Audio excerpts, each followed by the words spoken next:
Hola, buenas tardes a todos y a todas. Vamos a comenzar este bloque, esta mesa que va a versar sobre la digitalización. Antes de nada, quería dar las gracias a la organización por invitarme a mí a moderar esta mesa y también por invitar a Anfaco a participar en este evento de la Feria Maker 2020. Y sobre todo agradecer que estén hoy aquí en esta mesa Juanjo de la Cerda y Pedro Álvarez, que es un honor moderar una mesa en la que participen ellos. Y nada, me presento también, soy Hugo Barreiro, soy responsable de la División de Ingeniería 4.0, de Industria 4.0 Ingeniería de Procesos de AFACO Cecopesca, dentro del área de I+D. Y bueno, en Anfaco Cecopesca, en el área de I+D, tenemos un bagaje y un know-how bastante potente en lo que es Industria 4.0, porque, bueno, supongo que muchos conocéis Anfaco, a los que no os voy a presentar. Anfaco Cecopesca es una organización empresarial independiente de ámbito nacional con más de 116 años de historia. El centro tecnológico tiene como misión principal promover la calidad, la investigación, el desarrollo tecnológico y la innovación en el campo de la industria alimentaria, así como la transferencia de resultados y de las investigaciones al tejido industrial. Desarrolla actualmente más de 80 proyectos de I+D de ámbito nacional e internacional y ha impulsado la creación y puesta en marcha de diversas unidades mixtas de investigación centradas en la industria 4.0. Esto es lo que nos ha permitido tener una trayectoria sólida de investigadores profundizando en las distintas áreas de la industria 4.0 en los últimos 10-15 años. Bueno, comentaros también que llevamos más de 116 años de andadura y esto supone tener un núcleo humano, un grupo de personas investigadoras que llevan una trayectoria y fueron capaces de especializarse y profundizar en lo suyo durante mucho tiempo, ¿no? Entonces, somos más de 115 personas con un bagaje de muchos años, con mucha experiencia. Aquí en la casa se tocan muchas áreas, somos multidisciplinares y además estamos arropados por unas instalaciones punteras. Hace 5 años se hizo una gran inversión, se generó el CIDMA, el nuevo centro tecnológico de la asociación, y somos en España los laboratorios que más acreditaciones tenemos por ENAC para realizar distintos servicios tecnológicos directos a las empresas. Tenemos también el área de I+D, en el que trabajo yo, en el que está el departamento de Ingeniería y de Industria 4.0, en donde profundizamos y en donde tratamos de adaptar los avances tecnológicos a las necesidades específicas de la industria. Porque la industria alimentaria tiene unas necesidades distintas que pueden tener otras industrias tractoras, como puede ser la industria de la automoción, en donde pues, la automatización, la robótica y otras tecnologías de la industria 4.0 pues, son pioneras o es una industria más más atractiva para esas industrias por la alta cadencia y por la repetitividad de las piezas. En la industria alimentaria tenemos una dificultad transversal que hace que todas las aplicaciones de la industria 4.0 sean más difíciles, pero que también, además de ser más difíciles, cada vez al tener nuevas capacidades y entremezclarse esas tecnologías de la industria 4.0, cada vez es más viable atacar esta dificultad principal, que como comentaba es la heterogeneidad que hay en la materia a procesar. No hay dos sardinas iguales, el trabajar con una materia prima viva, eso dificulta todo. En automoción u otras industrias tienen una repetitividad que te permite trabajar de otra forma. Mucha repetitividad, mucha cadencia, entonces la industria 4.0 funciona siempre y muy bien. Y en la industria alimentaria, pues hay que adaptarla. Y en Anfaco somos especialistas en adaptar esas tecnologías a las necesidades específicas, como decía. No somos los que más sabemos de todo el abanico de la industria 4.0, porque eso es imposible. No sabemos más que Microsoft de inteligencia artificial y otros ejemplos que podría decir. Pero sí que conocemos muy bien las herramientas que sacan las grandes corporaciones, que sacan esas industrias tractoras de la industria 4.0 y las aplicamos al sector en casos particulares, con proyectos. Pero además tenemos líneas de investigación en las que sí somos pioneros, en las que sí somos fuertes y en las que nos hemos diferenciado de bueno, a nivel mundial, pues hemos hecho algo distinto o una aplicación para una matriz alimentaria distinta y sí que tenemos esa vanguardia tecnológica propia. Como puede ser, por ejemplo, con la tecnología hiperespectral. La tecnología hiperespectral es una tecnología que permite avanzar la visión artificial para conocer una imagen química de los alimentos o de la matriz alimentaria o de la materia que sea. Es una disciplina compleja, está saliendo del laboratorio hacia la industria, se está industrializando, tiene serias dificultades o algunas dificultades que resolver todavía, como es una iluminación robusta, el trabajar en entornos hostiles, pero cada vez es más viable aplicar, aplicar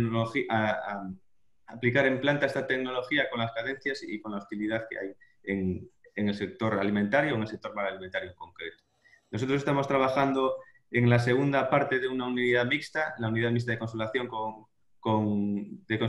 con Emenasa.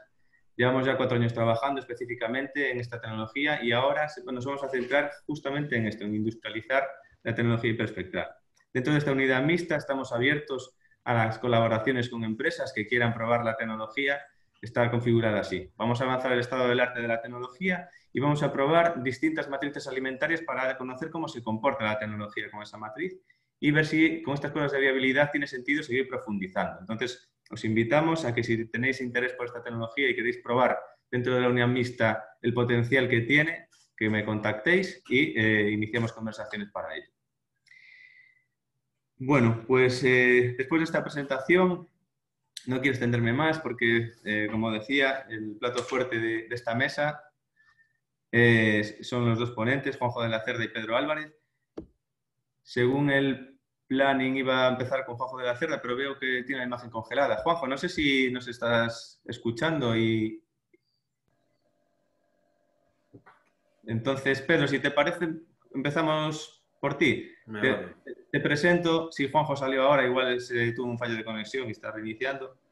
Te presento, Pedro, y como es posible que Juanjo no se incorpore, ya continúas tú con tu presentación. Hacemos así, finalmente. Sí. Te presento y ya continúas. Sí, vale. Vale, perfecto. Pues Pedro Álvarez inició su carrera como técnico de desarrollo e industrialización en una multinacional del sector automoción. Es un técnico reconvertido del sector automoción, donde decía yo que la industria 4.0 pues lleva más años funcionando y ahora está trabajando en el sector de la alimentación, concretamente en frutos secos El Nogal, donde has pasado por distintos departamentos como el de calidad, el de producción, el de operaciones y desde ahora lideras la producción de la planta y eres el plan manager de frutos secos El Nogal. Entonces, sería muy interesante que nos comentaras tu experiencia en la aplicación de la industria 4.0. Hola, Juanjo. Perdonad, ha pasado algo y perdí la conexión, pero... Sí, lo que hemos hecho, Juanjo, es aprovechar para presentar a Pedro y le vamos a dar pie. Vamos a cambiar el orden que está establecido en la jornada. Entonces empezará Pedro. Perfecto. Vale. Y nada, Pedro, ya te cedo la palabra y nos gustaría que empezases tu presentación explicándonos cómo es ese reto de la digitalización y cuál es vuestra experiencia en cuanto a la aplicación del open source. Bueno, buenas tardes a todos. Gracias también por la oportunidad brindada, porque al final a todos nos gusta hablar de nuestro libro, ¿no? Y sobre todo cuando estamos orgullosos de él, como en este caso personalmente y a nivel de empresa estamos. Hace pues, una cuestión de 2-3 años, ¿no? Cuando ya esto de la industria 4.0 estaba como muy en boca de todo el mundo, ¿no?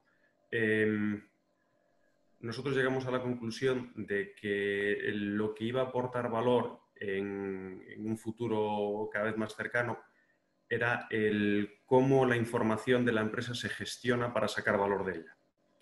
Entonces, bueno, partiendo de la base de que esto iba a ser lo que marcase la diferencia, las diferencias entre las empresas en el futuro, es decir, cómo gestionas la información que generas y la información que está disponible, que hoy en día es desproporcionadamente alta, cómo haces para poder gestionar, captar y sacar partido de esa información, ¿no? Entonces, creamos un proyecto que nosotros llamamos Proyecto de Inteligencia Competitiva, que pretende en 2025 poder sacar partido de todos los datos que se generan en la empresa y fuera de la empresa que son concernientes, digamos, a nuestro negocio. Vale, para esto, desarrollamos un plan con 3 pilares básicamente. El primero era la captura de estos datos, el segundo era el almacenamiento y el tercero era la gestión, ¿no?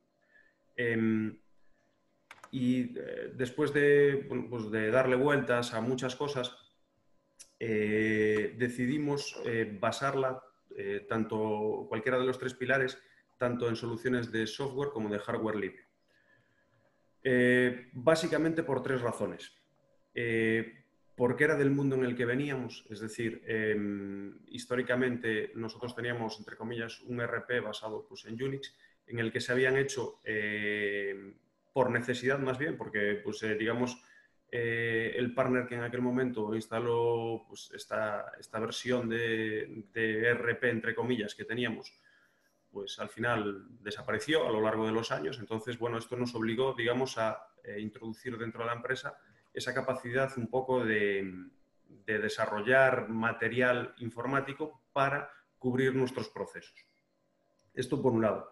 Por el otro lado, el firme convencimiento de que, aunque todos los negocios tienen una similitud bastante grande, lo que marca la diferencia son los pequeños detalles, ¿no? Entonces, tampoco estábamos muy de acuerdo en adaptar, digamos, todos los procesos que habíamos estado desarrollando durante años por un impedimento, es decir, por un impedimento no, por prescripción, digamos, de quien nos fuera a integrar el software. Y la tercera parte, básicamente, era porque creemos firmemente que el core, digamos, de la gestión de los datos es el propio camino que andas, digamos, durante ellos, ¿no? O sea, es decir, el propio camino que andas al participar activamente en todo este desarrollo es el que te enriquece, entre comillas, y el que te permite que todos estos modelos a la larga sean escalables y sean usables en distintos entornos y en otras, digamos, utilidades que tiene la planta. Es decir, por poner un ejemplo claro, desarrollando módulos, digamos, cuando todo el mundo instala, todo el mundo adquiere un ERP, básicamente los ERPs, todo el mundo dice lo mismo, ¿no? O sea, los ERPs son para los financieros. El resto, pues los de producción tienen su tabla de Excel, los de calidad van por otro lado, todo el mundo como, al final todo el mundo mete datos en ese ERP, pero no está del todo integrado, ¿no?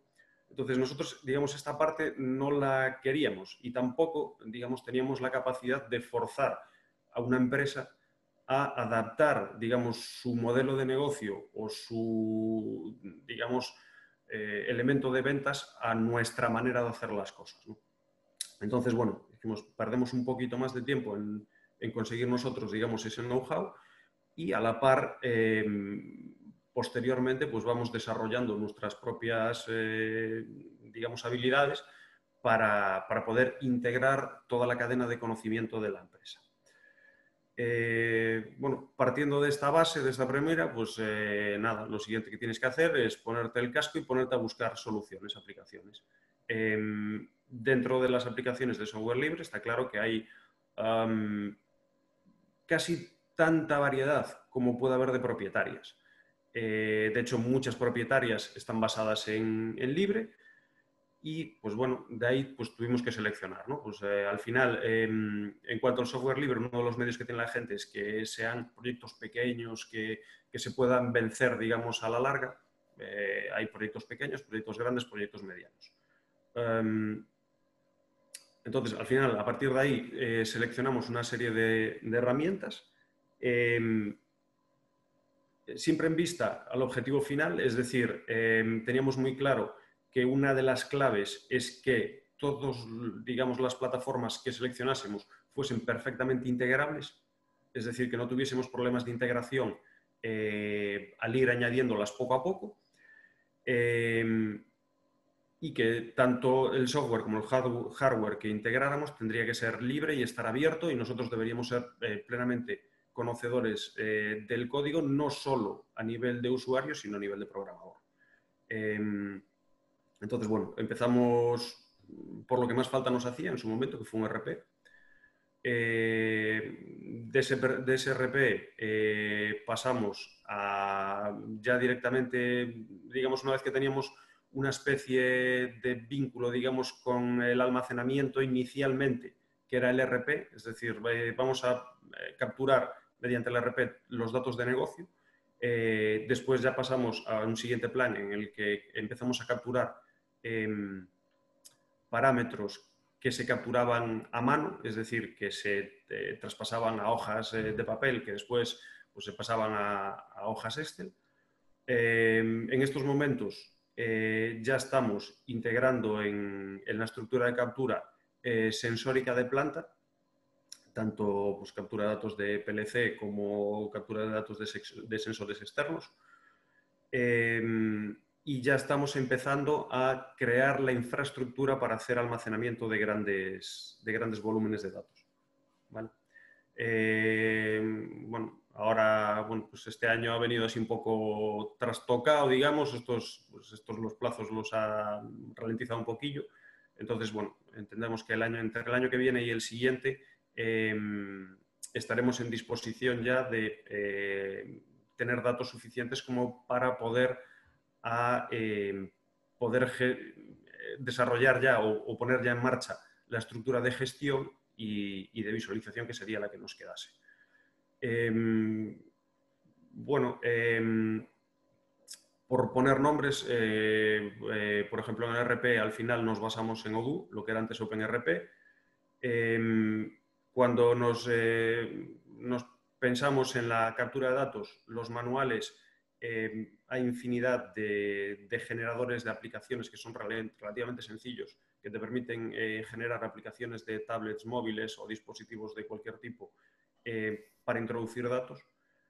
En este caso nosotros lo hicimos con Ionic, pero bueno, podría ser cualquier otro. Lo bueno del software libre es que tienes una variedad muy amplia de, digamos, de tecnología disponible. Las capturas de datos en planta las hacemos mediante variables de Raspberry Pis, un poco más industriales, entre comillas, porque al final una Raspberry en sí no deja de ser un elemento, como digo yo, un electrodoméstico, algo de hogar, no es algo que esté preparado para estar en entornos industriales de forma directa. Pero hay variantes como puede ser la Revolution Pi, que son pues, variantes más industriales, que ya tienen sus propios hubs para conectar a multitud de protocolos con PCs, con PLCs y demás historias. Y bueno, pues, después en almacenamiento pues estamos entre Hadoop, Superset y algunas cosas pues nos vamos... Esta es la parte que estamos, digamos, que desplegaremos en breve, pero bueno, la tenemos bastante centrada. Y poco más que decir a nivel técnico, es decir, esto de momento vamos por el camino correcto. Nuestra idea en 2025 es poder generar previsiones. Establecimos órdenes, es decir, primero la idea es empezar a generar previsiones en conjunto con el departamento de ventas. Esto es porque básicamente de lo que más registros tenemos es de las transacciones de ventas de la empresa. Entonces, digamos, hace unos días en otra charla, ¿no?, estábamos hablando del valor de los datos, ¿no? Entonces, estamos hablando que todo el mundo está como perdido un poco sobre cómo se gestionan los datos. Pero realmente esto no es una clave, es decir, al final...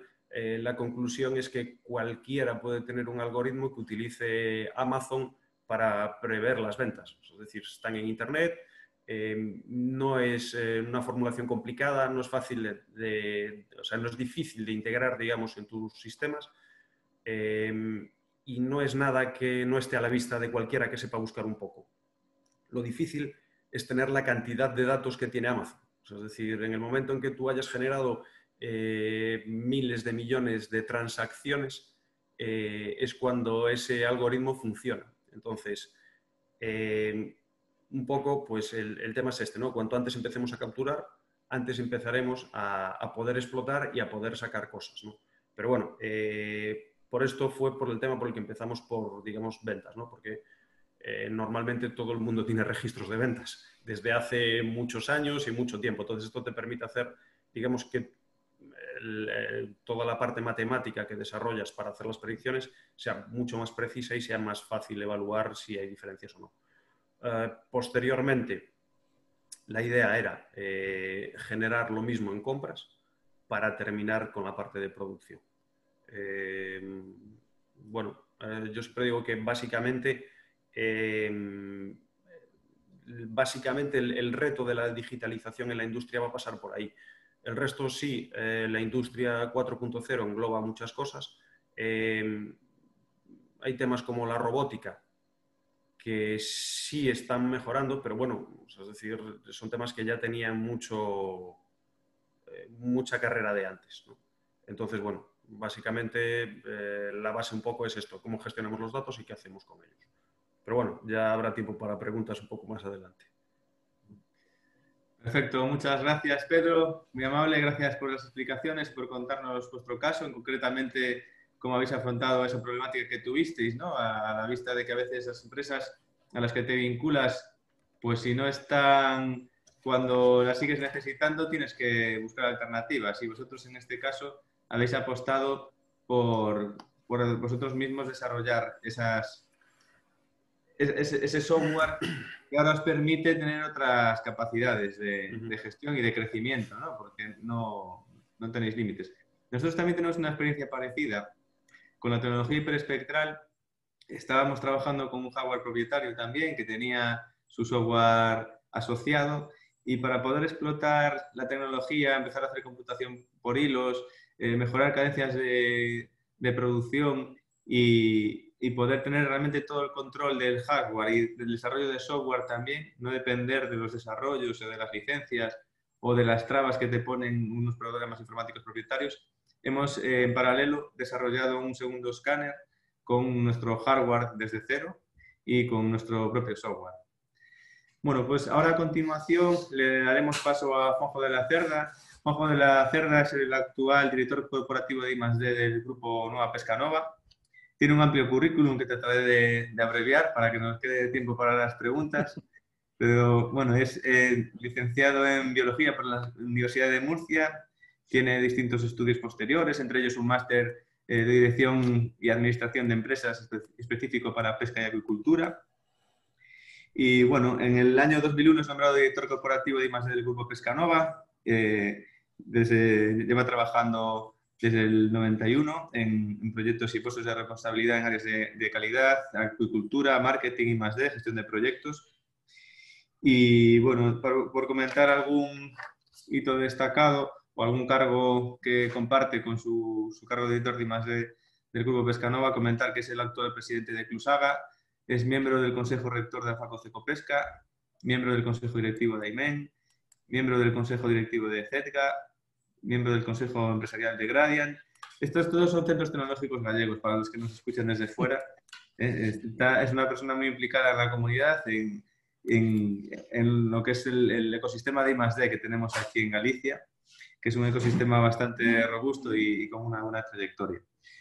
Ha sido también presidente del Comité de Innovación y Tecnología de FIA. Y bueno, Juanjo, por favor, cuando quieras, cuéntanos un poco sobre vuestro grupo, sobre vuestra empresa, y también nos interesaría que comentases un poco cómo es ese reto de la conservación de alimentos. Vale, muchas gracias. Muchas gracias, Hugo, y muchísimas gracias también a Market-Fair y a la organización por invitarnos a este evento, ¿no? La verdad que cuando hace unas semanas estaba comentando con Rubén Beiroa, el posible contenido, que trasladaros, aprovechar la ocasión de estar delante de este colectivo de Maker, de un colectivo al que se le presume y está garantizado pues, su vocación de emprendeduría y su gran talento, su valentía para afrontar nuevos retos, pues no quería desaprovecharlo, ¿no? Tanto como por mi posición en Pescanova, una empresa alimentaria, como también como la situación desde el clúster de alimentación de Galicia, ¿no? Un poco siendo bueno, un gran honor y una gran responsabilidad, casi portavoz del sector de la comunidad. Y lo que quería plantearme era algo, lo que le proponía era plantear algo diferente de la industria alimentaria del resto de industrias, porque al final no dejamos de tener materias primas, procesos y productos finales, ¿no? Pero en esos procesos hay muchas cosas que son muy comunes a otro tipo de industria. La de automoción, que podemos tener aquí cerca, o madera, u otras, pero hay cosas que son bastante singulares y propias de la nuestra, ¿no? Que es que nuestro producto, al final, sea el que sea el producto, tiene que tener unas características especiales para que se pueda conservar.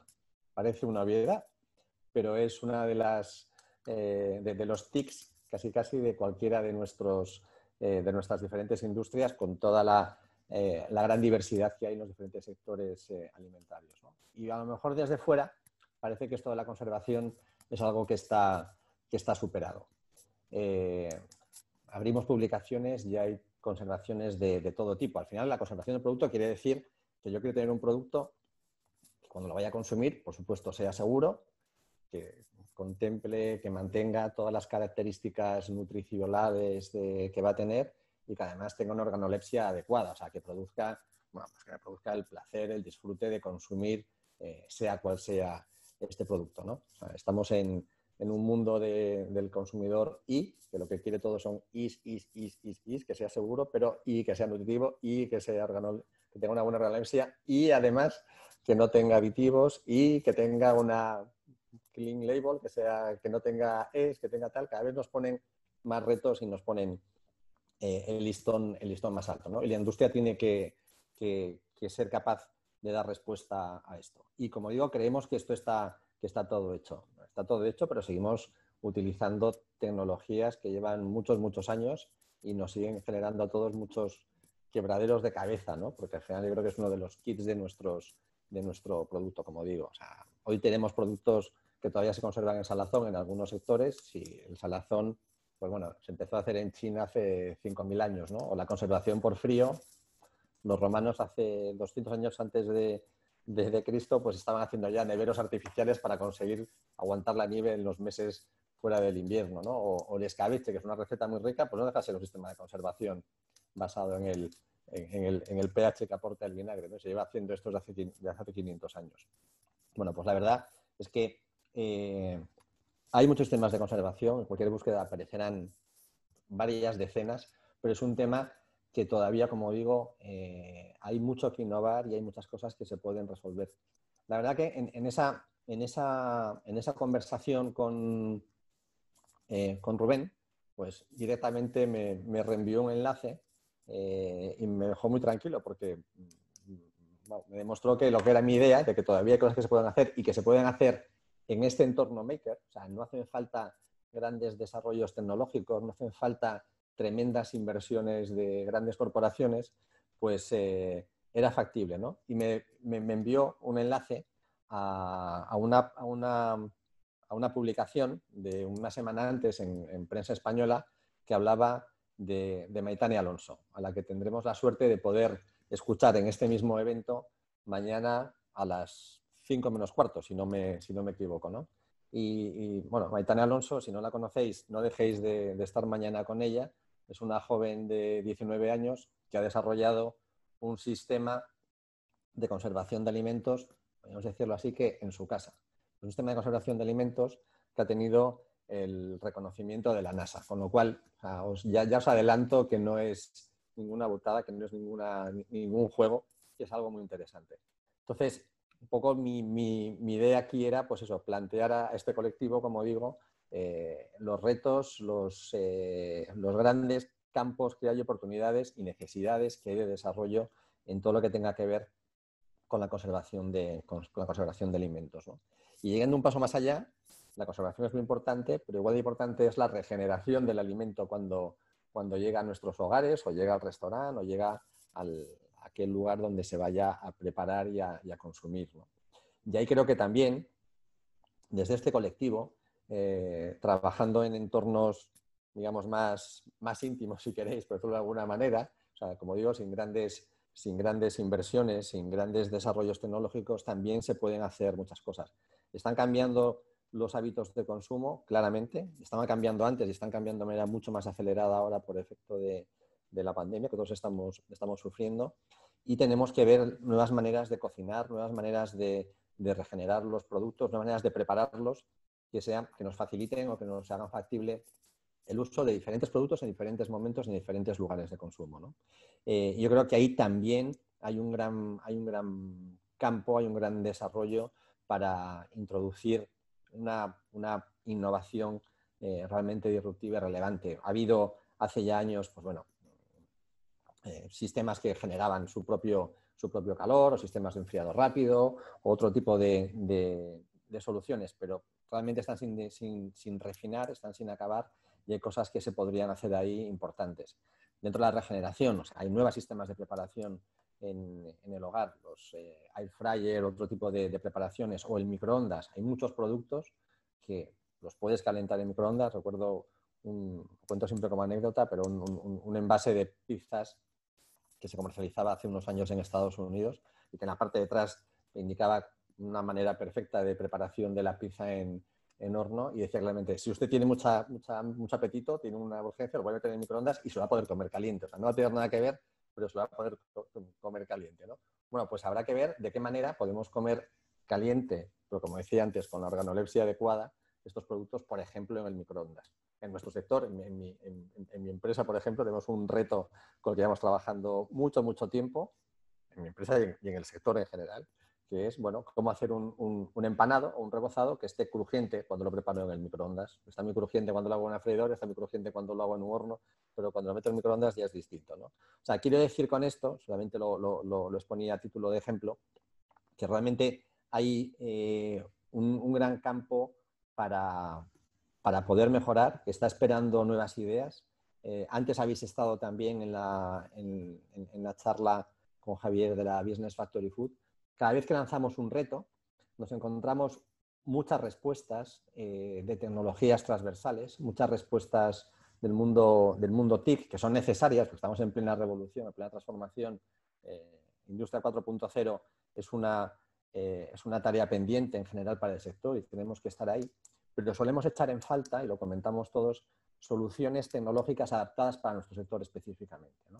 Entonces, con esto lo que quiero transmitiros, lo que quiero es animaros a que, bueno, que pongáis vuestro ingenio, vuestro talento, vuestro expertise a trabajar en estas líneas de desarrollo que desde luego van a ser muy bien aceptadas por la industria, porque las está esperando y las necesita, ¿no? Un poco mi objetivo era este, o sea, el transmitiros las oportunidades que hay aquí y que desde luego serían muy bien acogidas por parte de la industria. Muchas gracias, Juanjo. Sí, muchas gracias. Aprovecho ahora para comentar a los oyentes que podéis empezar a hacer las preguntas que consideréis a través del chat. Las iremos anotando y luego aprovecharemos los últimos minutos, que eran 12 minutos, para responder a esas preguntas. Me parece que de lo que habéis comentado tanto Pedro como Juanjo, puede haber un nexo de conexión, de interés para el movimiento Maker, para los oyentes específicos del entorno Maker, que es el Internet de las Cosas, el IoT. Creo que el IoT va a permitir avanzar en esa conservación, en mantener las cadenas de trazabilidad y de conservación de los alimentos, la cadena de frío. Y bueno, para que el IoT funcione, creo que necesitamos sensores, que necesitamos sensórica, que los sensores sigan avanzando, que se adapten también a las particularidades del sector. Por ejemplo, pues hay sectores muy específicos como es acuicultura, en donde hay sensores que están sin resolver.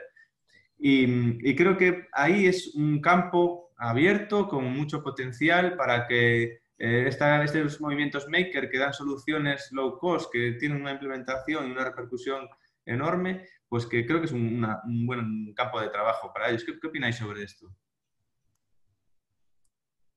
Sí, nosotros estamos participando en varios proyectos y evidentemente muchas veces lo que haces nuestros proyectos de integración es medir lo que puedes medir. O sea, ¿qué mido? De lo que tengo un sensor. Pero es que deberían estar midiendo otras cosas de las que hoy no soy capaz de encontrar mediciones continuas, ¿no? Yo creo que el tema de la sensorización es uno de los que va a aportar un mayor avance, como digo, a la industria, no solamente a la industria alimentaria en general, y es una tarea pendiente a realizar. Hay, como sabéis, muchísimas iniciativas, muchos proyectos de carácter europeo e internacionales que están llevando a cabo, pero es un tema pendiente a resolver, tanto en la parte de producción primaria, estabais comentando el tema de acuicultura, en ganadería, en agricultura, también pasa lo mismo, como en la propia producción industrial, ¿no?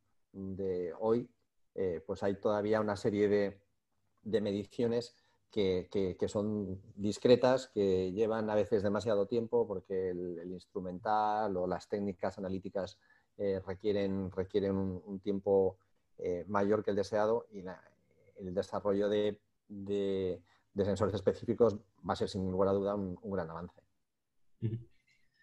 Pero vosotros en vuestra planta habéis tenido que desarrollar algún sensor o algún medidor específico.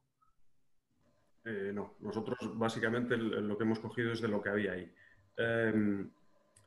Juanjo tiene mucha razón, es decir, realmente medimos lo que podemos. También es cierto que muchas veces, y yo creo que aquí es donde realmente todas estas corrientes de makers, de software y hardware libre, es donde van a empujar, digamos, a las empresas. Muchas veces una empresa o un clúster de empresas no es capaz de empujar, digamos, un proyecto para el desarrollo de un sensor concreto, ¿no? Y yo creo que todo este tipo de soluciones que están haciendo, como dices tú, low cost, lo que hacen es que mucha gente empiece, digamos, a no valorar qué datos tienen, en el buen sentido de la palabra, me refiero. Si yo sé que voy a medir estos dos datos que son los que me hacen falta, pero si no me va a costar mucho más dinero, en vez de 2 mido 20. Y esto hoy no se va a notar, pero dentro de 3 años o 4 años, con el software adecuado puedes encontrar que hay relaciones que tú no conocías o que tú no sabías y que de otra manera difícilmente ibas a poder llegar, ¿no? Porque al final tú dependes de, cuando algo te cuesta mucho dinero, dependes de decir, bueno, voy a tirar a esto fijo y no me caliento mucho porque sé que va a suponer una inversión muy alta con un retorno bastante incierto, ¿no? Entonces, digamos, todo este tipo de generación de sensórica y de soluciones low cost, que igual no son, digamos, lo precisas, que sería, digamos, una solución más industrial, más probada, más testada, pero que te valen para conseguir datos, ¿no? O sea, es decir, hablamos de los... yo conozco gente que ha desarrollado proyectos de sensórica con sensores de estos que vienen en las cajas estas de desarrollo de los Arduinos, que te vienen estos sensores que son muy básicos, muy tal, pues con esto han empezado a trabajar. Un año después de haber tomado datos, si es cierto, pues que la fiabilidad de los sensores no es buena, no sé qué, pero bueno, tienes una cantidad muy grande de datos y puedes ir desechando y saber qué es lo que te va a hacer falta a un año vista, digamos. Sí. Sí. Gracias. Otra pregunta. Pedro, sobre todo esta es para ti. ¿Cuál es la principal barrera y la principal ventaja que habéis encontrado en la introducción de Open Source en vuestra planta? Vale, a ver. La principal, la misma frase vale para la barrera, para lo bueno y para lo malo. Es decir, lo bueno es que puedes hacer, es decir, que el cielo es inmenso e infinito, puedes hacer lo que quieras. La mala es que puedes hacer lo que quieras. Entonces, esto hace que muchas veces se tienda a no ser práctico. Es decir, todos caímos digamos, cuando algo te lo dan hecho, es lo que hay y te adaptas, ¿no? Pero durante el desarrollo de soluciones con software libre, si te centras en el concepto de que puedes hacer lo que quieras, pierdes, o sea, pierdes no, corres el riesgo de perder el foco en lo que realmente te interesa.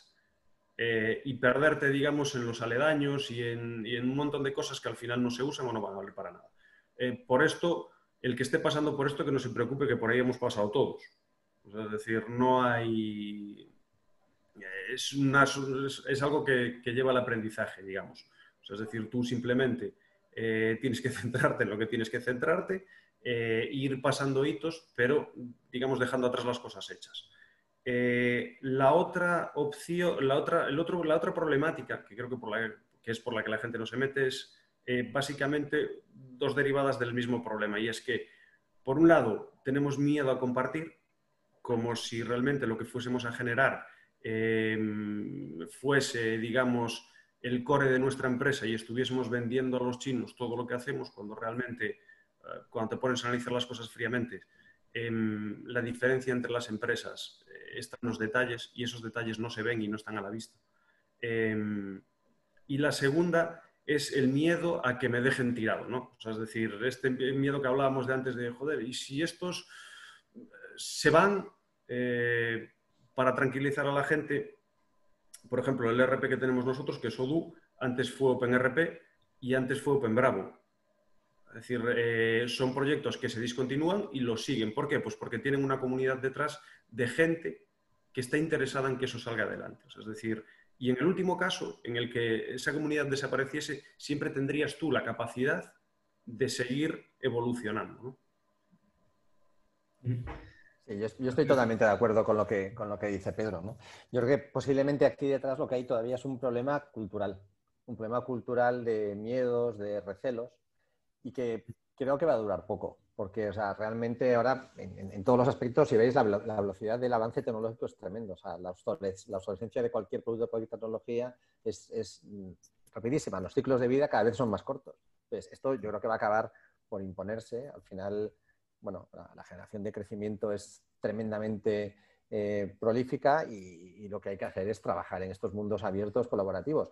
Y bueno, me encantó oír decir una cosa, Pedro, que yo la digo siempre. Yo, la gente no me dice que estoy chalado, y a lo mejor cualquier día me da aquí también un toque, ¿no? O sea, el problema no está en qué es lo que haces, es cómo lo haces. O sea, son los pequeños detalles donde está la diferencia, ¿no? La diferencia no es que utilices una herramienta u otra, que tengas un procedimiento, otro, que tengas una máquina, otra. Es cómo lo haces tú. Estos pequeños temas que están muy en el interior de cada una de las empresas, cada una de las personas, que son los que te van a dar la diferencia.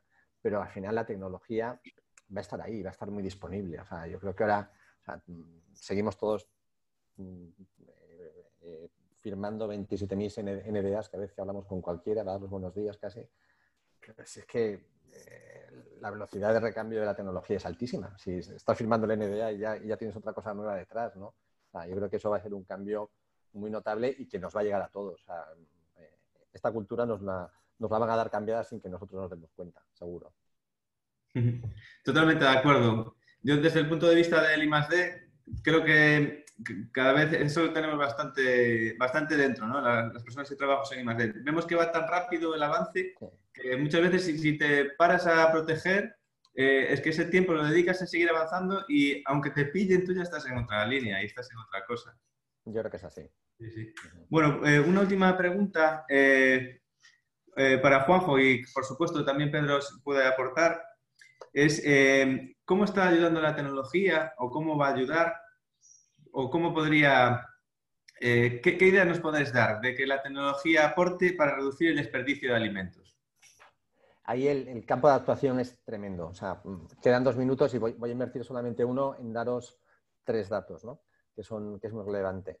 O sea, hoy el desperdicio alimentario se valora más o menos en el 30% de la producción global de alimentos, lo cual es una auténtica barbaridad. O sea, si queréis hacer un número, son 250 gramos por persona y día que se están desperdiciando en toda la cadena de valor. Y esto está pasando en un mundo de 7.000 millones, donde hay 2.000 millones que están sufriendo obesidad y sobrepeso, pero hay 700 millones de personas que se levantan todos los días y no tienen garantizados sus recursos alimentarios. O sea, es tremendo. O sea, es un despilfarro impresionante, pero desde el punto de vista, desde luego social, pero desde el punto de vista medioambiental, económico y demás. O sea, estos alimentos llevan asociados, hay unos que están ya en la parte de procesado y envasado. La mayor parte del desperdicio alimentario, tenemos que ser muy conscientes de ello, se produce en la fase de consumo, en los hogares, en los supermercados, en la hostelería. Según qué categorías de producto, también hay muchos que se producen en la parte de producción primaria. Pero esto es un despilfarro que no nos lo podemos permitir, ¿no? Entonces, oportunidades de trabajo en todas. O sea, No me atrevería a decir cuáles porque son infinitas, por decirlo de alguna manera. Vale, perfecto. Me alegro mucho y agradezco la pregunta que nos hacía Luis Ares. Me parece que mientras escribía en el chat esta cuestión ya se la hemos resuelto. Hemos llevado la iniciativa, no estaba preparada. Y muchas gracias, Juanjo, porque creo que has resuelto esta pregunta que nos hacía Luis Ares desde el chat. Pedro, ¿quieres añadir algo sobre desperdicios de alimentos, tecnologías que ayuden, ideas? No, poco que añadir de lo que dijo Juanjo. La verdad es que es algo que todos nosotros tenemos en mente. Juanjo tiene razón. El problema fundamental es que a nivel de industrias se trabaja mucho. Hablamos de iniciativas muy fuertes de economía circular, de valoración de subproductos, residuos y demás. Pero al final Juanjo también tiene la razón en que la mayoría del desperdicio alimentario no se produce en las industrias, se produce en los hogares. ¿Cómo solucionan esto las industrias? Sí que es cierto que cada vez la evolución es intentar, digamos, producir envases pues, con menos gramaje para que la gente pues, no almacene tanto, ¿no? Pero, bueno, al final es un tema de concienciación, digamos, ¿no?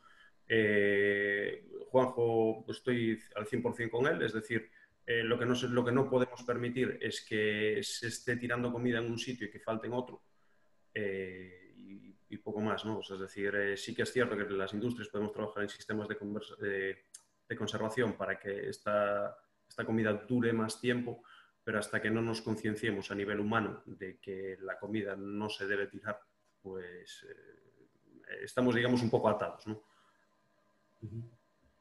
Perfecto, muchísimas gracias.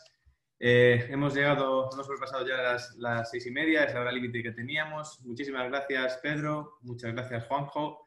Muchas gracias a la organización de la Feria Maker. Gracias también a los oyentes que nos están escuchando ahora y a los que nos vais a escuchar en diferido. Ha sido un placer moderar y participar en esta mesa. Y nada, os cedo la palabra para que os podáis despedir vosotros también. Y nos vemos en la próxima Feria Maker y esperemos que sea presencial y que podamos tomar un café en el networking, que creo que todos ansiamos esos networking presenciales, tomando un café relajadamente y hablando de negocios, de tecnología y hablando de trabajo, al fin y al cabo.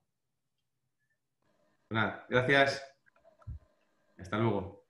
Gracias a vosotros. Muchas gracias. Chao, Juanjo, llegaste justo a punto para... Sí, disculpadme. Perfecto. Muchas gracias. Muchas gracias a vosotros. Gracias.